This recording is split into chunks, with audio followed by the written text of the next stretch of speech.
Assalamualaikum warahmatullahi wabarakatuh. Perkenalkan, nama saya Maharsidya Kusumawardani. Saya dari kelas 4 CIP dengan NIM 1121025-10072. Pada kesempatan kali ini, saya akan menceritakan sebuah sejarah peradaban Islam pada masa pemerintahan Bani Abbasiyah. Bani Abbasiyah adalah pemerintahan Islam yang berdiri setelah runtuhnya Bani Umayyah yang diakibatkan oleh adanya pemberontakan. Pemberontakan yang dilakukan Bani Abbasiyah terhadap Bani Umayyah ini terjadi karena dua sebab. Pertama, kelompok golongan pendukung Sayyidina Ali dan Bani Hashim pada masa pemerintahan Bani Umayyah mendapatkan tindakan penindasan. Kedua, adanya pendapat yang dianjurkan Bani Hashim bahwa setelah wafatnya Rasul, alangkah lebih baik pemerintahan dipimpin oleh sanak saudara atau keturunan Rasul. Nama Abbasiyah diambil dari nama paman Nabi Muhammad SAW, yaitu Abbas bin Abdul Muthalib. Pendiri dan sekaligus khalifah pertama dari Bani Abbasiyah adalah Abdullah As-Saffaf bin Muhammad bin Ali bin Abbas bin Abdul Muthalib. Dinasti Abbasiyah ini berdiri selama 5 abad, yaitu dari tahun 750 Masehi sampai dengan 1258 Masehi. Dalam sistem pemerintahan, Bani Abbasiyah mendapat pengaruh dari bangsa Persia seperti mempercayai bahwa hak raja-raja diperoleh dari Tuhan. Oleh karena itu, para khalifah Abbasiyah memperoleh kekuasaan untuk mengatur negara langsung dari Tuhan, bukan dari rakyat seperti kekhalifahan zaman Khulafaur Rasyidin. Kekuasaan tertinggi pada pemerintahan Bani Abbasiyah dipegang oleh ulama, sehingga pemerintahannya merupakan sistem teokrasi. Namun, dalam hal pengangkatan putra mahkota, Bani Abbasiyah meniru sistem yang dilakukan oleh Bani Umayyah, yakni menetapkan 2 orang putra sebagai pengganti pendahulunya. Dalam sistem politik, Bani Abbasiyah memiliki total 37 khalifah selama pemerintahannya. Periode masa pemerintahan khalifah Bani Abbasiyah dibagi menjadi 4 periode. Masa kemasan Bani Abbasiyah terjadi pada masa periode Abbasiyah ke-1 yang berlangsung selama 97 tahun. Politik yang dijalankan oleh Daulah Abbasiyah I. Pertama, para khalifah tetap turunan Arab murni, sementara para menteri, gubernur, panglima, dan pegawai lainnya banyak diangkat dari golongan Mawali dan Persia. Kedua, Kota Baghdad sebagai ibu kota negara yang menjadi pusat kegiatan politik, ekonomi, sosial, dan kebudayaan. Ketiga, ilmu pengetahuan dipandang sebagai sesuatu yang sangat penting dan mulia. Keempat, kebebasan berpikir sebagai hak manusia diakui sepenuhnya. Terakhir, kelima, para menteri turunan Persia diberi hak penuh dalam menjalankan pemerintahan sehingga mereka memegang peranan penting dalam membina tamadun Islam.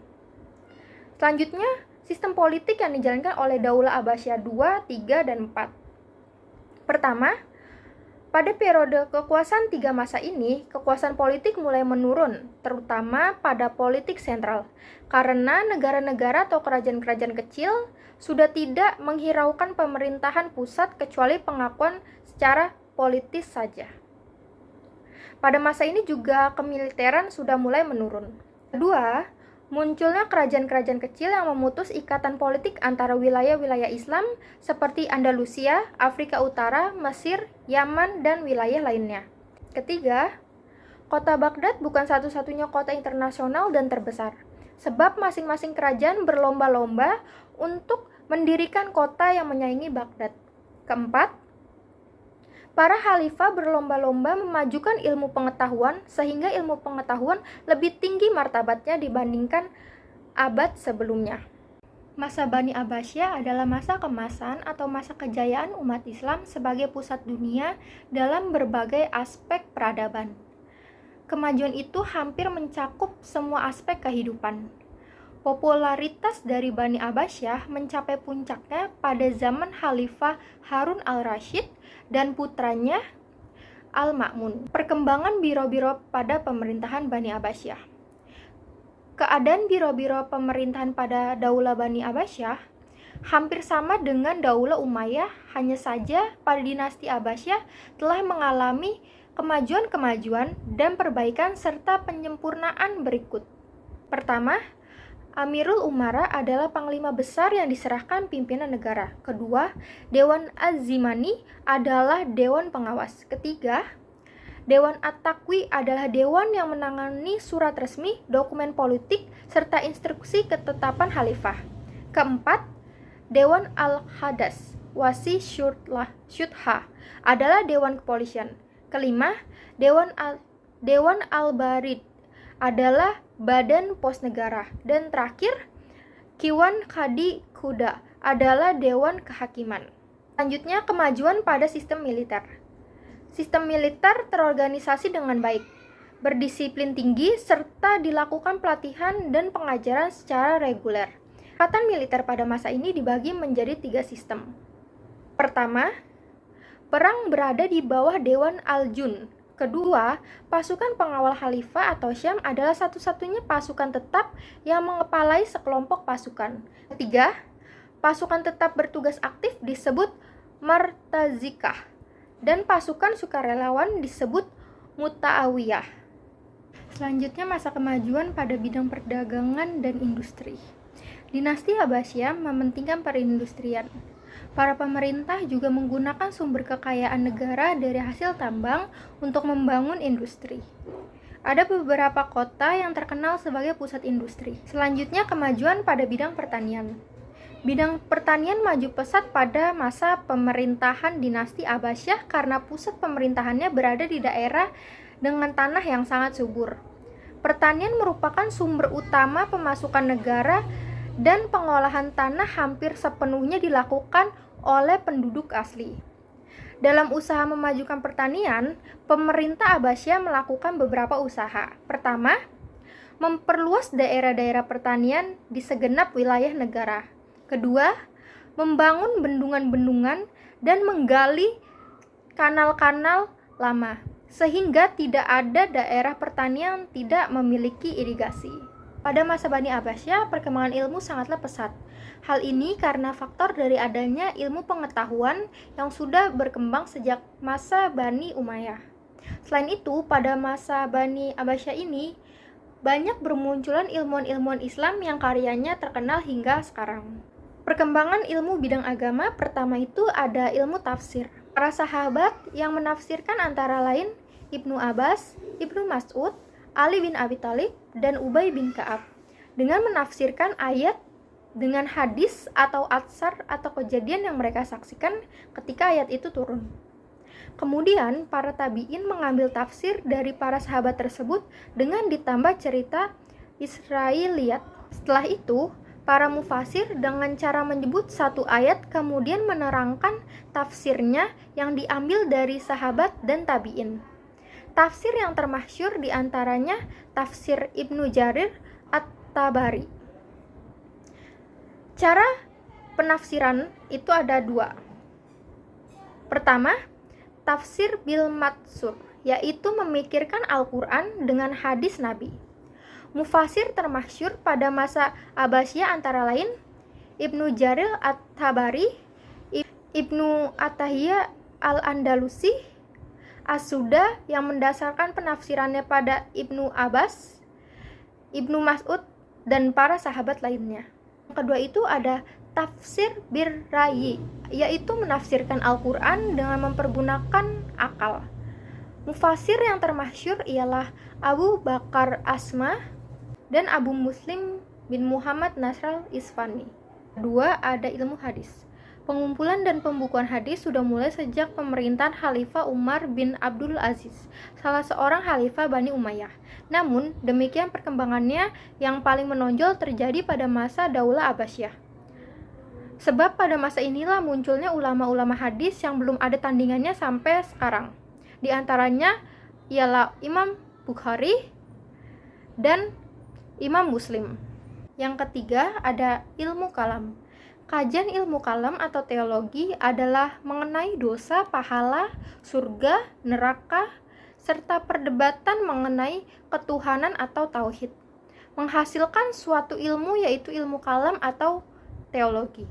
Di antara tokoh ilmu kalam adalah pertama ada Imam Abdul Hasan, kedua ada Wasil bin Attah, dan Al-Jubai. Yang keempat, ada ilmu tasawuf. Inti ajaran ilmu tasawuf adalah tekun beribadah dengan menyerahkan diri sepenuhnya kepada Allah Subhanahu wa Ta'ala, meninggalkan kesenangan dan perhiasan dunia, serta bersunyi diri beribadah. Lahirnya ilmu tasawuf muncul di kalangan ulama antara lain Al-Qusairi, Syahabudari, dan Imam Al-Ghazali. Yang kelima adalah ilmu bahasa. Yang dimaksud dengan ilmu bahasa adalah nahu, sorof, ma'ani, bayan ba'ad arud, gamus, dan insyah.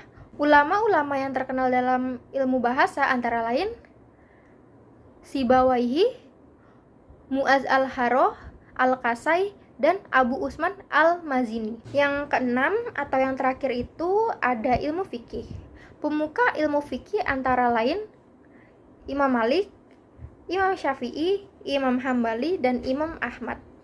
Sekarang semua itu kita kenal sebagai imam mazhab. Selain berkembangnya ilmu bidang agama, pada masa Bani Abbasiyah ini juga berkembang ilmu bidang umum. Berikut adalah beberapa ilmu bidang umum yang berkembang pada masa Bani Abbasiyah. Pertama, ada ilmu filsafat. Bagi orang Arab, filsafat merupakan pengetahuan tentang kebenaran dalam arti yang sebenarnya, sejauh hal itu bisa dipahami oleh pemikiran manusia. Ilmu filsafat pada masa ini merupakan akar dari filsafat Yunani yang dimodifikasi dengan pemikiran penduduk wilayah taklukan serta pengaruh Timur Tengah yang disesuaikan dengan nilai-nilai Islam, lalu diungkapkan dengan bahasa Arab. Filosof pertama yaitu ada Al-Kindi, Abu Yusuf bin Ishaq, Ibnu Sina, Ibnu Majah, Ibnu Tufail, Al-Ghazali, dan Ibnu Rushd. Yang kedua, ilmu kedokteran. Ilmu kedokteran telah ada sejak pemerintahan Daulah Umayyah. Terbukti dengan adanya sekolah tinggi kedokteran Yudhisapur dan Haran yang merupakan peninggalan orang Syria. Pada masa Daulah Abbasiyah, perhatian khalifah semakin meningkat terhadap ilmu kedokteran dan mendorong para ulama untuk mendalami ilmu ini. Ilmuwan muslim dalam bidang ini antara lain ada Al-Hazin, ahli mata dengan karyanya Optics, dan Ibnu Sina dengan bukunya Kam Fitib. Yang ketiga ada ilmu fisika dan matematika. Dalam bidang ilmu ini, ilmuwan yang terkenal sampai sekarang itu ada Al-Khawarizmi, Al-Furqani, dan Al-Biruni. Al-Khawarizmi dengan bukunya Al-Jabar dan Al-Muqabalah yang merupakan buku pertama sesungguhnya ilmu pasti yang sistematis. Dari bukunya inilah berasal istilah Al-Jabar dan logaritma dalam matematika. Keempat, itu ada ilmu astronomi. Ulama yang terkenal dalam bidang ilmi adalah Al-Furqan dengan bukunya Al-Harkat, Al-Samawat, Al-Jamawi, Ilmu Al-Nujum, dan Al-Botani dengan bukunya Tahmid Al-Mustar, Lima'na, Al-Mamar, dan lain-lain. Yang terakhir atau yang kelima ada ilmu sejarah dan geografi. Dalam bidang sejarah, ulama yang terkenal itu ada Abu Ishaq, Ibnu Hisham, Al-Waqidi, Ibnu Qutaibah, Al-Tabari, dan lain-lain. Yang terakhir atau yang kelima itu ada ilmu sejarah dan geografi. Dalam bidang sejarah, ulama yang terkenal adalah Ibnu Ishaq, Ibnu Hashim, Ibnu Waqidi, Ibnu Qutaibah, Al-Tabari, dan lain-lain. Dalam bidang ilmu bumi atau geografi, ulama yang terkenal itu ada Al-Yaqubi dengan karyanya Al-Buldan dan Ibnu Kharzabah dengan bukunya Al-Walik wa Al-Mawalik, dan lain-lain. Setelah bertahan selama 5 abad, akhirnya dinasti Abbasiyah mengalami kehancuran. Sebab-sebab kehancurannya ini terbagi menjadi 2 faktor, yaitu faktor eksternal dan faktor internal. Faktor internalnya itu karena lemahnya semangat patriotisme negara. Lalu, hilangnya sifat amanah dalam segala perjanjian yang dibuat. Tidak adanya percaya pada kekuatan sendiri, lalu fanatik mazhab, persaingan, dan perebutan yang tiada henti antara Abbasiyah dan Alawiyah. Yang terakhir, Kemerosotan ekonomi terjadi karena banyaknya biaya yang digunakan untuk anggaran militer. Sedangkan dari faktor eksternalnya, itu adanya disintegrasi, yaitu kebijakan untuk lebih mengutamakan pembinaan peradaban dan kebudayaan Islam daripada politik. Kedua, ada perang salib yang berlangsung beberapa gelombang atau periode dan menelan banyak korban. Perang salib itu juga membakar semangat perlawanan orang-orang Kristen yang berada di wilayah kekuasaan Islam. Yang ketiga itu, ada serangan tentara Mongol ke wilayah kekuasaan Islam. Disebutkan bahwa Hulagu Khan, panglima tentara Mongol, sangat membenci Islam karena ia banyak dipengaruhi oleh orang-orang Buddha dan Kristen Nestorian. Demikianlah sejarah peradaban Islam pada masa pemerintahan Abbasiyah. Bila ada kekurangan atau kesalahan, mohon dimaafkan. Wassalamualaikum warahmatullahi wabarakatuh.